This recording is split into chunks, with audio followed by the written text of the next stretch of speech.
On the news tonight, Vice President Shettima says education is crucial to achieving a prosperous nation. Federal government tests around selection gates at airports to checkmate illegal migration and immigration. On the foreign scene, Zimbabwean president grants clemency to over 4,000 prisoners. Good evening and welcome to the Major Reports. I am Oluwatoyin Yusuf. The contributions of academics to Nigeria's development have been hailed as crucial to achieving a more secure and prosperous nation. According to Vice President Kashim Shettima, the intellectual inquiry and data-driven analysis of scholars can help chart a course towards a brighter future for Nigeria. According to a statement issued by a spokesperson Sterling Nkwocha, the Vice President urged academics to support the government's efforts at addressing the country's challenges, noting that empirical research is essential for informing policy reforms and driving national development. The Vice President was represented by a special advisor to the President on General Duties, Dr. Aliu Modibo, emphasized that academics have a critical role to play in shaping Nigeria's future. The Minister of Finance and Coordinating Minister of the Economy, Mr. Wali Edun, has assured international financial institutions that Nigeria will sustain the positive trajectory of its economy. A statement by the ministry spokesman, Mohammed Manga, indicated that the minister spoke on the sideline of the ongoing meeting of International Monetary Fund and World Bank in Washington, D.C., United States. The statement informed that the minister emphasized that government's commitment to attracting foreign investments and improving the lives of Nigerians. The minister expressed optimism about the direction of the economy, stating that government policies are successively slowing down food inflation as evidence of positive progress. The Minister of Solid Mineral Development, Dr. Dele Alake, said the reforms President Bola Tinubu embarked upon since assumption of office have started manifesting in the resurgence of the nation's economy. Alake, speaking while hosting delegation of the All Progressives Congress Professionals Forum led by our former governor of Bauchi State, Isa Yuguda, noted that President Tinubu's progressive leadership and courage in taking difficult decisions is turning the tide, putting the economy on a strong footing. He said the president has chosen to leave a legacy of taking difficult decisions that will herald enduring structures that will not only outlast the administration but also make it impossible for successive administrations to deviate from. The federal government's efforts towards infrastructural renewal, citing the Lagos Calabar Coastal Road on completion, will increase tourism along that axis, stressing that it will be one of the longest tourism coast and drive in Africa. In the meantime, the Federal Competition and Consumer Protection Commission has carried out an enforcement raid at 2 supermarkets in the Federal Capital Territory, Abuja, to ensure adherence to price display and quantity regulations. The Executive Secretary of the Commission, Dr. Adamu Abdullahi, said the exercise targeted at reducing the high cost of food commodities nationwide will be extended to Lagos, Port Harcourt, Ibadan, Kano, Kaduna, and other cities. He said unannounced inspections will be carried out at stores and open markets across different states as part of measures to control the abnormal price surges which had failed to respond to the appreciation of Naira. The FCCPC boss further disclosed plans to raid some open major markets in the Federal Capital Territory to checkmate the arbitrary increase in prices of consumables by traders. The Commission had ordered its operatives to intensify monitoring of both formal and informal markets to identify businesses engaged in unnecessary inflation of prices for required enforcement action. Osun State Government has distributed another 3,000 bags of maize donated by the federal government as palliative to cushion the effect of fuel subsidy removal. Speaking during a stakeholders meetings that preceded the distribution, Governor Ademola Adeleke noted that his administration will employ transparency and accountability. Saeed Adeboje now reports. Of the market women, babalodgers, artisans, religious bodies, students, people with special needs, and the civil societies were at the meetings where deliberations were made concerning the distribution of the leftover of 3,000 bags of maize brought to the states by the federal government to serve as palliative against the fuel subsidy removal. Speaking at the meeting, Governor Ademola Adeleke appreciated residents of Osun State for their strong belief in his administration. Governor Adeleke, who spoke through his special advisor on regional integration, Dr. Khalid Adekilekon, explained that the state government, through some stakeholders, have ensured equitable distribution of food palliatives, including maize and rice, to the vulnerables, noting that another set of 3,000 bags of maize are set for distribution. The governor explained that all pressure groups, religious bodies, and civil societies will be entrusted with the distribution. We have come together to call our people so that the 3,000 bags of maize will be shared accordingly, proportionally, whether you are from the PDP, whether you are APC, whether you are APGA or whatever. So everybody is entitled to partake in the sharing. They are beneficiaries. In their separate responses, representatives of the Market Women, Christian Association, and the non-indigenous lauded Governor Ademola Adeleke for exemplifying transparency in the distribution of the palliatives. They enjoined the governor not to be distracted by the opposition, but continue to effect the welfare of the people. We've been in Osun, like presently, like my very self.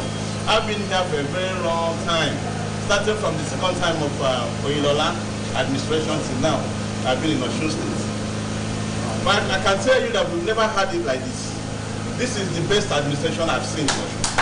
In the meantime, the Permanent Secretary, Ministry of Special Duties and Regional Integration, Mr. Mudashiru Oyedeji, has implored the stakeholders to ensure prompt distribution of the palliatives. For Osbc News, this is Saeed Adeboje reporting. The federal government has put immediate past the governor of Kogi State, Yahaya Bello, under its watch list to prevent him from escaping from the country. The Nigerian Immigration Service, in a circular signed by Assistant Comptroller of Immigration, D.S. Umar, for the Comptroller General Kemi Nanda, alerted the police and the Department of State Services to effect the former governor's arrest. This came hours after the Economic and Financial Crimes Commission (FCC) declared Bello wanted in a connection with an alleged case of money laundering to the tune of 80.2 billion naira. Meanwhile, the Attorney General of the Federation and Minister of Justice, Lateef Fagbemi, frowned at the failed attempt by the EFCC to arrest the former governor. Fagbemi said the bizarre drama confronting the EFCC in the course of its efforts to reform its statutory duty has come to its notice as a matter of grave concern. The Attorney General of the Federation maintained that he would not hesitate to rein in any law enforcement agency violating the citizens' fundamental human rights, warning Bello against his flight from the law, which does not resolve issues at stake, but only exacerbates it. The Minister of Interior, Dr. Olubunmi Tunji-Ojo, today test ran the electronic e-gates mounted at the Nnamdi Azikiwe International Airport, Abuja, asserting the job is 99% done. He said the e-gates are being deployed to eliminate human interfaces, reduce bureaucracy, and make movements of passengers in and out of the country seamless. The minister said 29 out of the e-gates will be deployed in Lagos, 4 in Enugu and Kano, while Port Harcourt will have 5. Tunji-Ojo disclosed that the airport infrastructure command and control centers have been subjected to different tests, with fake and expired passports rejected while genuine ones were cleared. In the meantime, the federal government has inaugurated a compensation verification committee subject with the responsibility of reviewing, evaluating, and compensating landowners affected by the construction of the 15 trillion naira Lagos-Calabar Coastal Highway. The Works Minister, David Humai, while inaugurating the committee at the Ministry of Headquarters Abuja, said the gesture was in line with the renewed hope agenda of the administration of President Bola Tinubu, which is transparency. The minister, who inaugurated the panel, also directed the committee to complete all verifications and begin remuneration in 10 days. Humai said the move was part of efforts to hasten construction of the project set to revolutionize infrastructure in the country, adding that verified claims will be settled within 72 hours by the contractor, but remained silent on the total amount approved for the exercise. He however warned that only property owners with proven titles will receive compensation, while shanties and those with property within 250 million shoreline setback without a federal government title would not be compensated, as it is a legal matter. Motorists and the general public have been informed that the route leading to Lameko roundabout and Okefia will be temporarily closed from today till Monday, while it will be permanently closed to traffic as from Tuesday next week. This is contained in a statement by the Permanent Secretary, Minister of Works and Infrastructure, Engineer Bashiru Bello. The statement informs that motorists coming from Ilobu-Agobelewu Road or route to Jericho West Bypass are diverted to a road beside Lai Motels or Oki Estate area to their destination. It adds that road users from Ilobu-Agobelewu Road or route Stadium Runabout will take a diversion created just before Abeikia Annual Relaxation Center and best out at NNPC Mega Station and towards Stadium, while motorists from Okefia or Road Capital Area Dadar Estate are to divert at a road beside Osun State Property Development Authority, and those coming from Okefia or Road Stadium will take inside the GRA and find their way. Also, motorists coming from Lameko Junction Axis or Road Dadar Estate will no longer get to Okefia roundabout before negotiating a new diversion route beside Government House Annex to link the Dadar Estate Road at Okefia roundabout, as the Okefia roundabout will be blocked and motorists towards Old Garage will continue onwards. Meanwhile, traffic control officers such as the Federal Road Safety Corps and Osun traffic marshals will be stationed at strategic locations and junctions to direct motorists and road users. The release expresses concern over the inconvenience the blockade and diversion will cause motorists and other road users. The challenges in this world is diverse, and whoever one assists to overcome the discomfort has done the will of God, as Mrs. Kafayat Oladiran pleaded earnestly for help to save her daughter who is wallowing in extreme pain and suffering. Mrs. Oladiran was at the Osbc headquarters soliciting public mercy alongside her daughter. Zinat Oladiran lamented her sorrowful experiences. Details are presented by Hadiza Bala of our Reportorial Unit. It all started when Miss Zinat Oladiran was 11 years with a small boil on her back when she was in junior secondary school. Oladiran, who lost her father, narrated that her poor mother treated her with local medicine and herbs. The boy developed into a lump-size, but with the assistance of our community, the lump has reduced into a smaller size. Please help me, I need your help. All the nation, please help me, I need your help. I don't like the condition I am, please, I'm sorry, please help me, please, I need your help. If you have, please use your help to help me, please. I need your help. According to her, another boil giving odor and secreting liquid developed, leading to immeasurable pains and suffering on her right leg. The Saleh Osun-born young lady in her 22 years said the state hospital treated her a while and later referred her to Osun State University Teaching Hospital, Oshogbo. In her own earnest appeal, the mother said she could not bear the medical bills. Even to feed herself with the children is a problem for the woman whose daughter's state of health has been giving her a sleepless night and has affected her job. The duo pleaded to the public for candid assistance in terms of finance, moral, and prayer in order to allow the girl go back for medical treatment and subsequently return to school. Her bank account number is 2311210471 with Kafayat Taju Alake, UBA. Hadiza Bala, Osbc News. Renewed gunmen attacks in Mango local government area of Plateau State Beg your pardon. Renewed gunmen attacks in Mangu local government area of Plateau State today claim about 18 lives. The gunmen attacked the Tilengpan community in Mangu local government area, killing 12 people with an additional 6 persons murdered in 4 Bokos communities along with a university student. Confirming the incident, the chairman of Mangu local government area, Mande Kassam, said the gunmen launched deadly attacks on 4 communities. He said the gunmen invaded the communities, including the off-campus hostel of the students of Plateau State University, shooting sporadically into air to announce their arrival. The Economic Community of West African States, ECOWAS, has allocated $25 million this year to fight terrorism in Nigeria, Niger, Mali, and Burkina Faso. ECOWAS Commissioner, Human Development and Social Affairs, Professor Fatou Sarr, made this disclosure during a news conference at the Commission's headquarters today in Abuja. Sarr said that $4 million of the amount was dedicated to humanitarian action to curb the devastating consequences of terrorism and mitigate the fallout of natural disasters in the sub-region.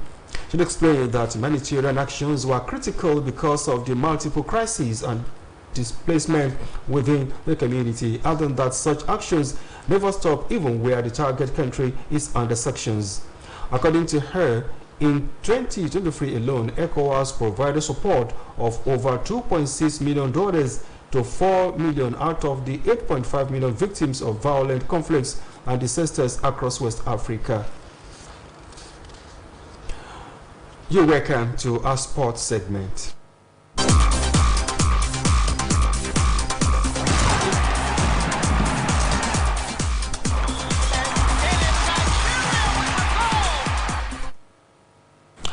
The Minister of Sports, Senator John Eno, has assured Nigerians that the senior men's national team, the Super Eagles, will have a new coach within the next 2 weeks.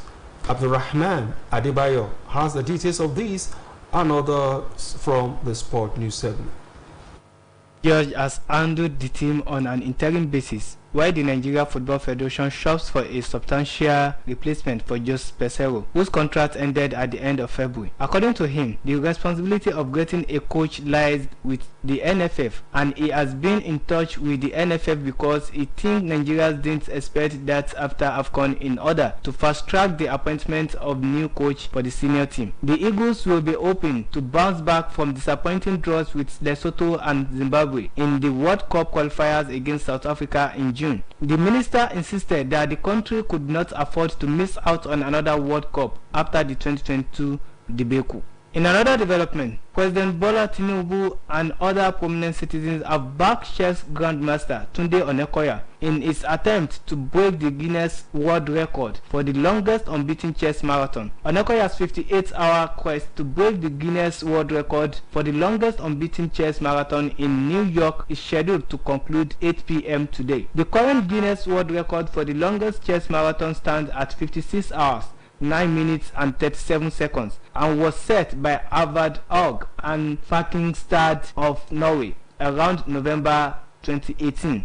Reacting to Onekoya's Guinness World Record attempt, Tinubu wrote on his X handle, "Checkmate the world, Tunde Onekoya," while the Vice President Kashim Shettima added that they are not only proud of the ambition of the chess maverick in his attempt to break the Guinness World Record, but also of his humanitarian intervention and his representation of Nigeria on the global stage through his game of brilliant mind.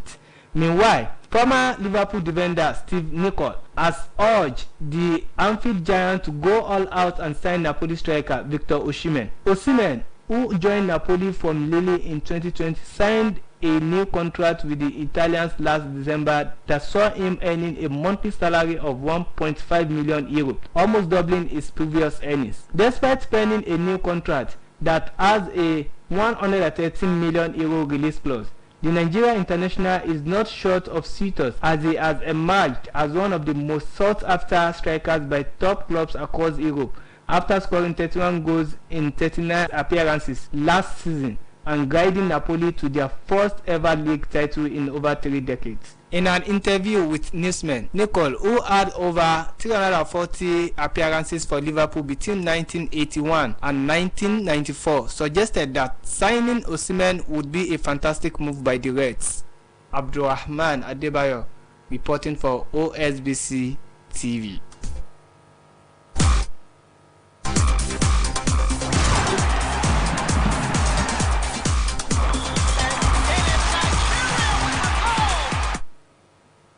On the foreign scene, Zimbabwe's President Emmerson Mnangagwa has granted clemency to more than 4,000 prisoners, including some who were on death row in an Independence Day amnesty. Glory Oyeshiji has the details of this and more from the foreign scene.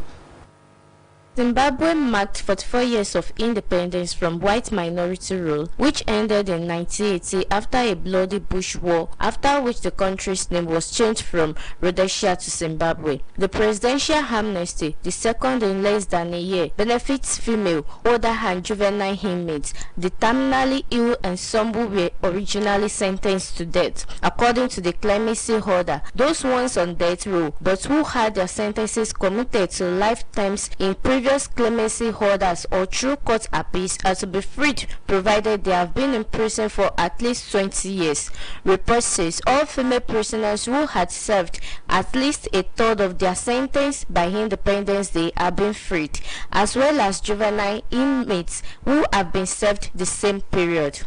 In another development, the United States has spoiled a long-shot Palestinian bid for full United Nations membership, vetoing a Security Council measure despite growing international distress over the humanitarian crisis in Gaza. The move by Israel's Key Ali had been expected ahead of the vote, taking place more than 6 months into Israel's military offensive in the besieged Palestinian territory in retaliation for the deadly October 7 attack by Hamas militants on southern Israel. Report says 12 countries voted in favor of the draft resolution recommending full Palestinian membership, while Britain and Switzerland abstained. Palestinian leader Mahmoud Abbas' office has called the US veto a blatant aggression which pushes the region ever further to the edge of the abyss. Palestinian ambassador to the UN Riyadh Mansour said the fact that this resolution did not pass will not defeat their desire and determination.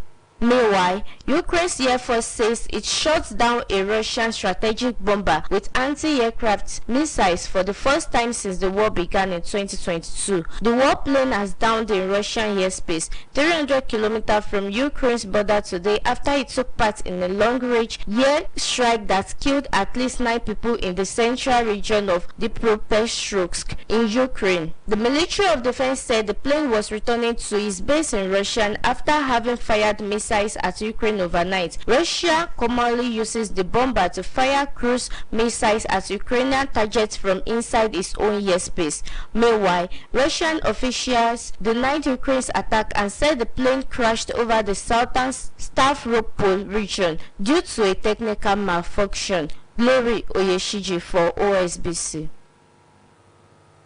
And that was the major reports on OSBC television as edited by Adebari Ejimakinde. Oluwatoyin Yusuf is my name. Have a fruitful weekend. Good night.